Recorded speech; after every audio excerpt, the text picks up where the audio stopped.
If I were to tell you that perimenopause isn't just one big hormonal mess, but actually happens in distinct stages, would you believe me? Did you know that?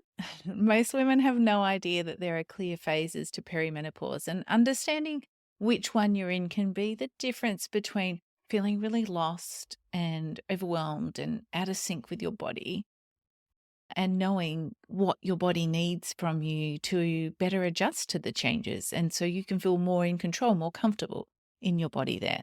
So it's a small thing, but a big thing.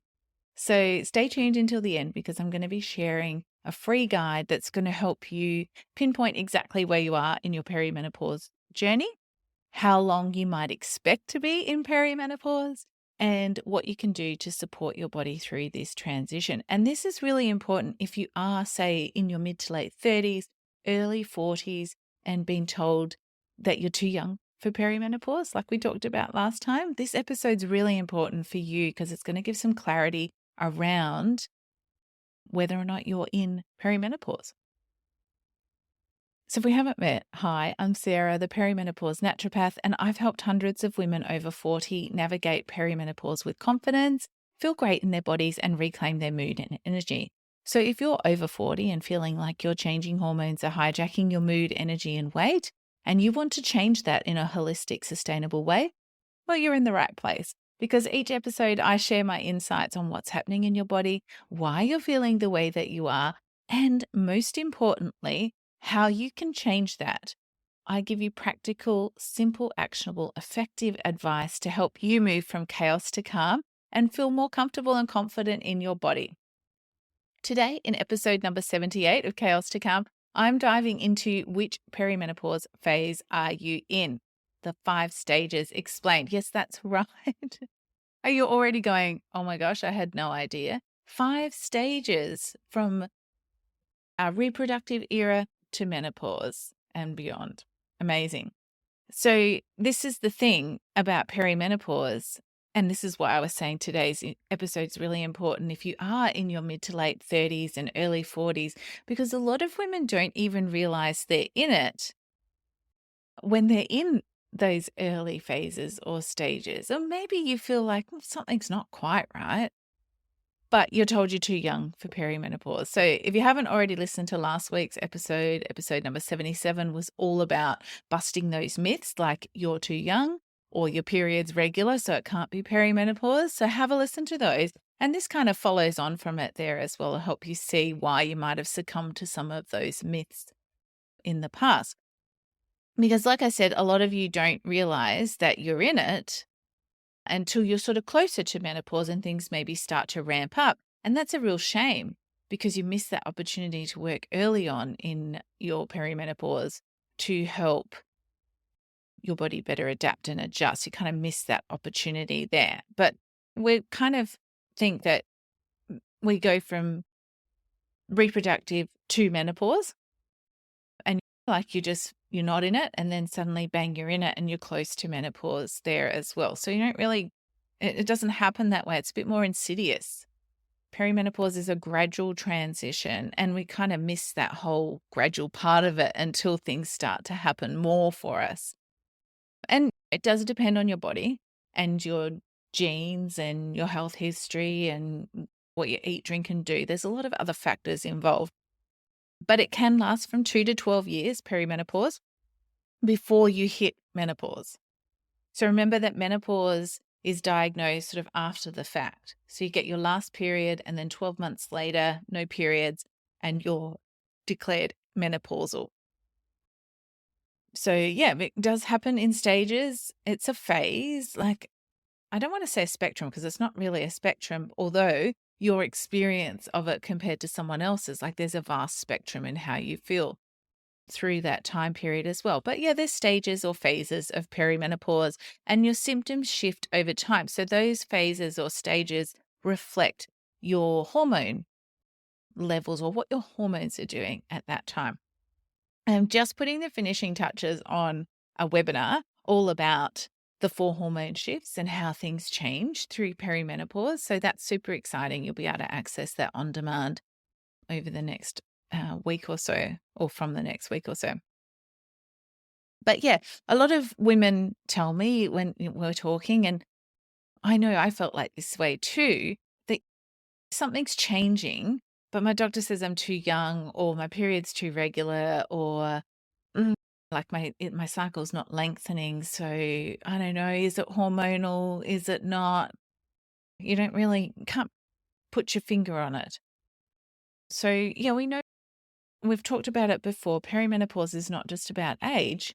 It's really about those hormones and how they're shifting and changing. And as I said, that will start earlier than many women expected. Research tells us that it is a bit related to your age. When you first get your period, that'll sort of dictate when you go into moving into menopause. Yeah, if you're a bit older getting your period, you might be a bit earlier into menopause. Kind of it's not intuitive. That doesn't seem to make sense, but that's when we've read the research last time, that's what it said. So anyway, today I'm going to walk you through those 5 phases or stages. And so by the end of the episode, you'll be able to see like what stage you're in. You hopefully get a feel for where you're at and understand why you've been feeling the way you have, or what's sort of happening that's leading you to feeling that way. And also, I'm going to give you some little tips on how to support your body through each phase. Of course, I've done a whole episode on quick fixes and magic bullets. They don't exist. There's no such thing. And I'm going to give you some tips today, and they might just sort of take the edge off for you. What I really want you to know is that you need to work on what's underlying, what's driving how you're feeling. Sure, perimenopause and the hormone changes are part of it, but there's also a whole lot of other health history and things going on for you too that are influencing how you feel and what's happening in your body at this time. And if you don't address those underlying causes, then you're really just trying to suppress the symptoms, push them away with nutrients or supplements or medications, and they're going to show up. That imbalance in your body is going to show up some other way with some other symptoms. So please keep that in mind. Although I am giving you some tips today and some things that you can do, I do strongly recommend that you either work through a program or with a practitioner to really get to the bottom of what's happening for you. And also, a reminder, get my freebie, the Perimenopause Decoder. At the end of this episode, or in the show notes, is the link to it, and that's going to make it easier for you to work out your stage or phase and what you need to do next. So let's get into it. The 5 stages of perimenopause. We'll start with first one, stage 1, phase 1, super early or very early perimenopause. So this is for all you overachievers to get started early. Thinking your cycle is still regular, but it is getting a bit shorter. So it's coming a bit more frequently, which is not usually what we associate with perimenopause or menopause, is it? But this is how it happens. It's kind of more first up, more periods. You might have more PMS, more blood loss, heavier periods, sore breasts, migraines, just feeling a bit irritable or anxious. Then you might be in this very early phase. And this happens because progesterone's starting to decline, but your estrogen's still kind of ticking along as it has been since puberty, or since your body settled into menstruating as a young adult. So estrogen's relatively stable, but without enough progesterone to keep things balanced.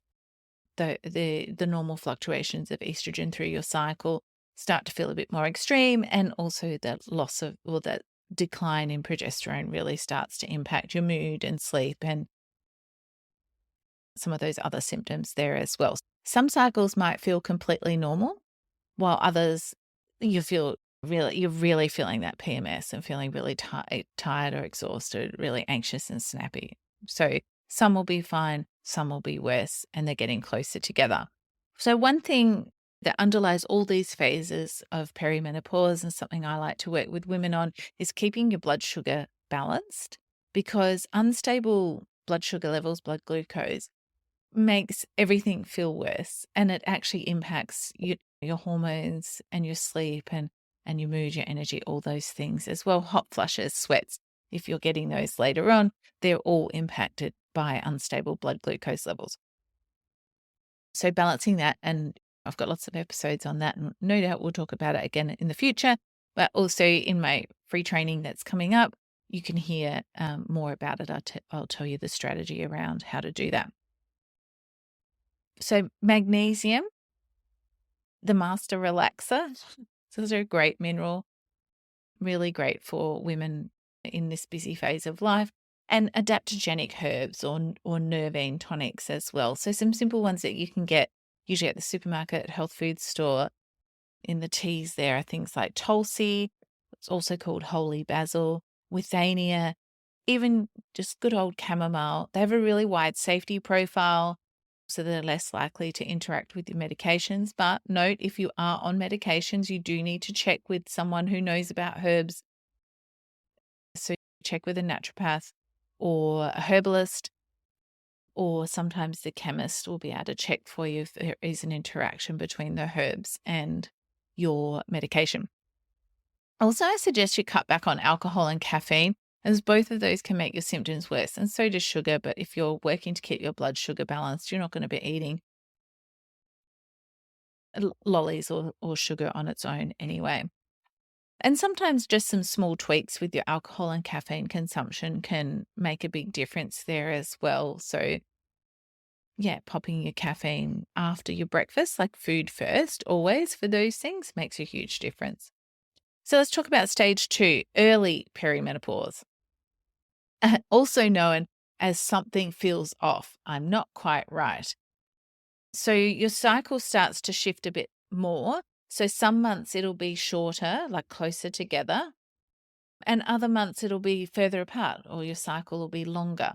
And that PMS kind of notches it up again and more consistently appears before each cycle. So sometimes for some women, you might notice some hot flushes and sweats, maybe a bit of change in your brain function and memory and concentration, and maybe more snappier and moody as well.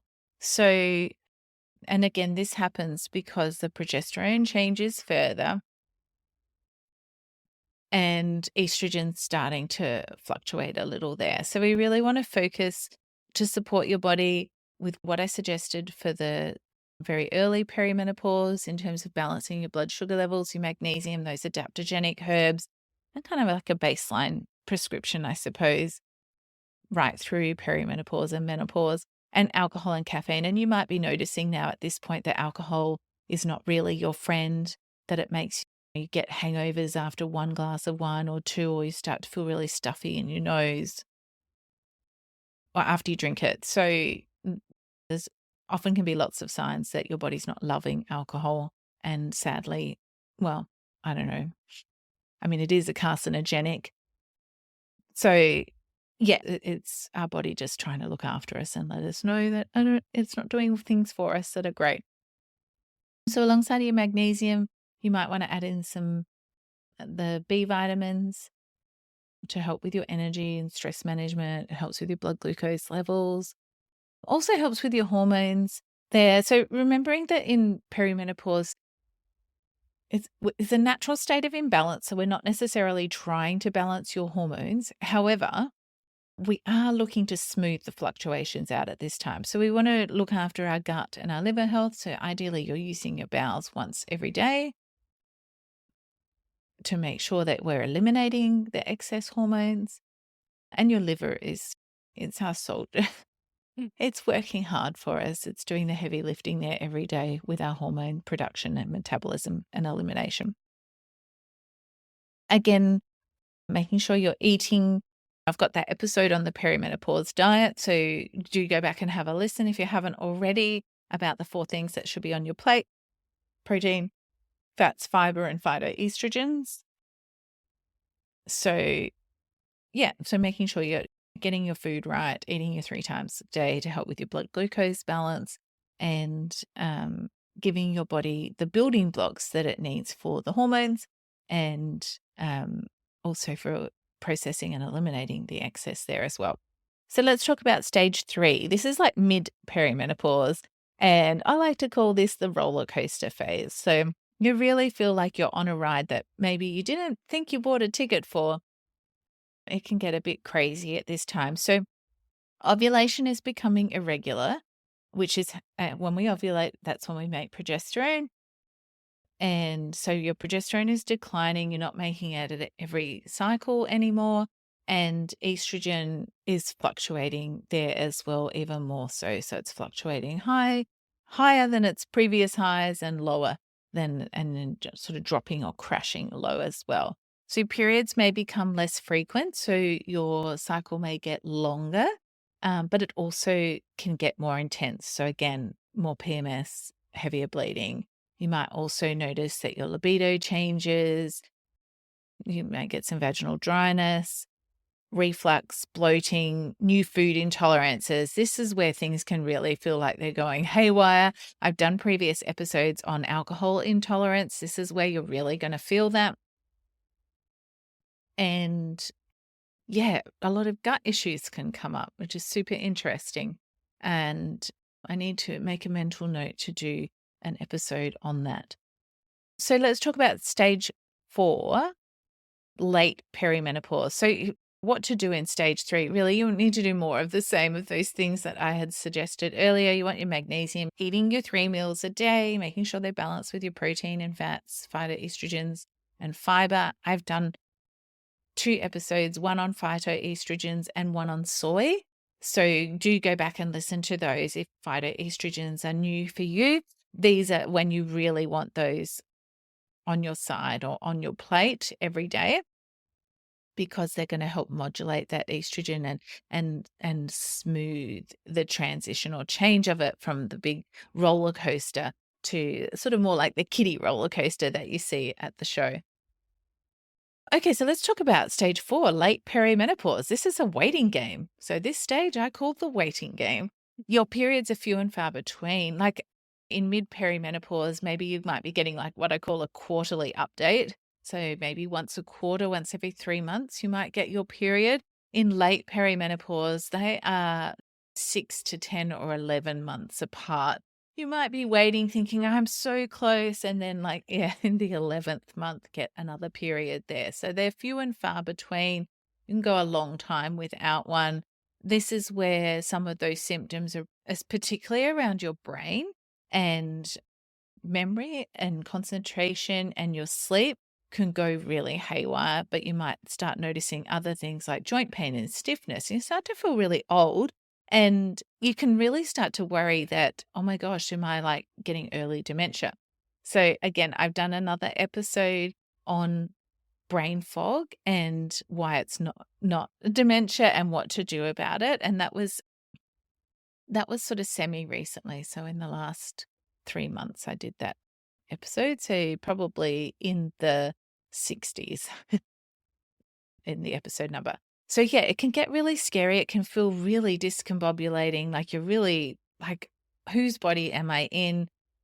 For me, I was 47 when this started to ramp up for me. And the other thing is too to know is that even though you might tip over into menopause at any stage or phase there, sometimes things don't get any better for at least a couple of years post menopause.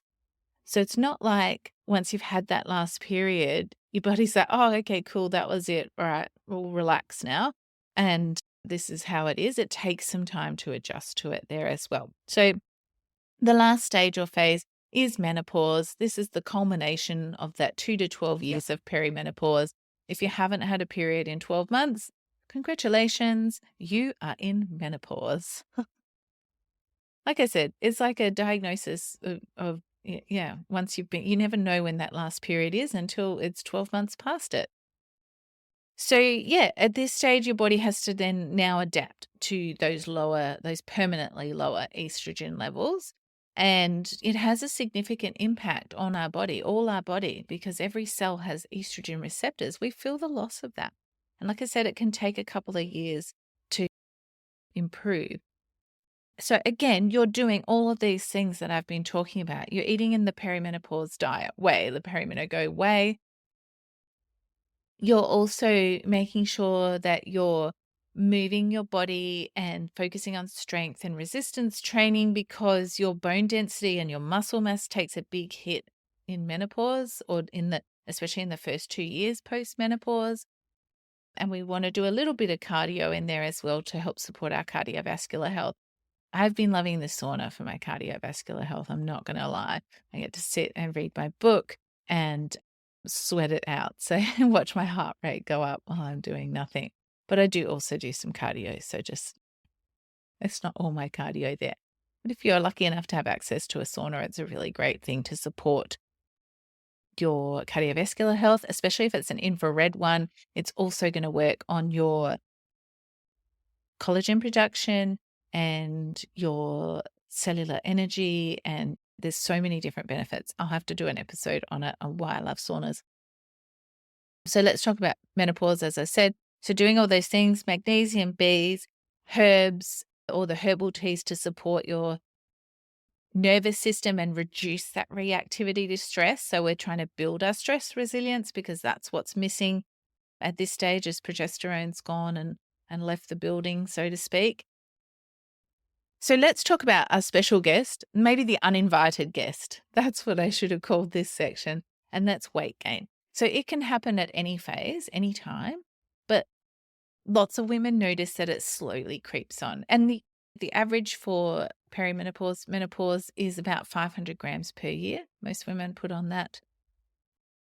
Yeah, without changing their diet or exercise. And you're still doing the same things, but noticing that creep. And we've got to do things a little bit differently in perimenopause and menopause. So your body's changing, your hormones are changing. We need to change our approach to food and what we eat, drink, and do.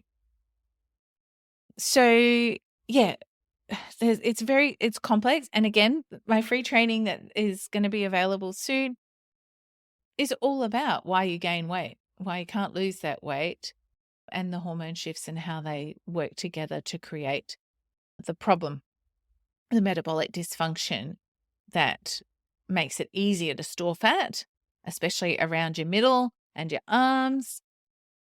And so it's complex and easy enough to understand, but it's about explaining what's happening there for you. And so, yeah, how you want to support your body to try and stop and reduce the weight gain is, again, I've got the episode on the perimenopause diet, protein, fiber, fats, phytoestrogens, all about your blood sugar level and insulin, and eating in a way that supports that smooth flow rather than spikes and crashes. And while I don't think that you need to avoid carbs at all costs or all carbs, you do need to really think about those refined ones, alcohol, sugar, and if you are going to have them, how and when you have them as well. So yeah, you don't have to say goodbye to them forever. That's true. And I guess it's a bit personal too. Depends on your body, how well you tolerate carbs as well. Like me personally, I can't do a lot of carbs, but I also don't eat low carb, and I'm more moderate. Some people can eat a whole bunch more carbs, and others can eat less. So yeah, it's really about how you eat them, when you eat them, what kind of carbs you're eating, and yeah, just tweaking that and experimenting with that can often give benefits. But if you're changing things, you always need to give it a little bit of time, at least a week or two in between some of those significant changes, so you can actually see if it is making a difference. But I feel like I'm going to get sidetracked here and delve right into talking about carbs, and that's really deserves to be its own podcast episode there as well. So gut health and carbs, I'll pencil them on for sometime in the rest of the year. And stress, it's all about stress resilience for us in this phase of life. It's the busiest phase of life. Our stress response, the hormones that we produce, they're a massive blocker to your health, happiness, weight loss. They do promote fat storage. I did a whole podcast episode on cortisol. I will link that in the show notes as well, so you can, learn more about it and what it does to us. So yeah, we lose that stress resilience. We become more reactive to the stressors in our life. And this is why you might have been fine juggling all the balls and things in the past, but in the last, few years or 5 years, you've like, I can't manage what I used to manage with such ease. And there's a lot of demand on us as well. And I know that a lot of times you get the advice to just get rid of your stressors, just try and reduce them. But a lot of us are mums here on the podcast. A lot of us are in paid work and running a home and perhaps looking after parents as well as your kids. There's a lot going on for us. It's a busy phase of life. And what would you get rid of? Like, sure, there might be some things that you can delegate or delete from life, or maybe automate to make it a bit easier for you. But there's a lot that we actually can't get rid of. And that's why I encourage you to focus on your stress resilience rather than just trying to reduce your stressors, because that can feel impossible. All right. So if you're not sure of what stage you're in, then you want to have a look at my free guide, the Perimenopause Decoder. That's going to help you identify which phase that you're in based on your symptoms and what your period. It's such a great tool, your period. I know I've talked about it before, but every time it comes, it gives you a report card on your body and what's going on and where you're at. So it's worth tracking. And I would encourage you to encourage your daughters, nieces, the women and girls in your life to track their cycle. It's like a vital sign. It's a really great source of information about the state of our health and body. So yeah, the Perimenopause Decoder is going to help you work out which phase you're in, understand, all right, what's coming next in what phase and how long. How long might you be in perimenopause for? You can get a guesstimate, an educated guess around that.